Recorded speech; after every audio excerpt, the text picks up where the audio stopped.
Hey everyone, welcome back to Tech Savvy. In today's video, I am going to show you how to turn off the last seen feature on Snapchat. This is a great way to maintain your privacy and control who sees when you are last active. Let's get started.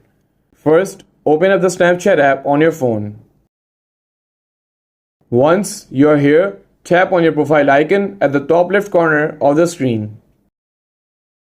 Now, tap on the gear icon at the top right corner to open the settings menu. Okay, so once you are here, you have to simply scroll down and find the privacy control section. And here you will see option of activity indicator. Tap on it. And now simply toggle this off. And that's it. That's how you can turn off the last seen feature on Snapchat. If you found this video helpful, please give it a thumbs up. And don't forget to subscribe to Tech Savvy for more helpful content.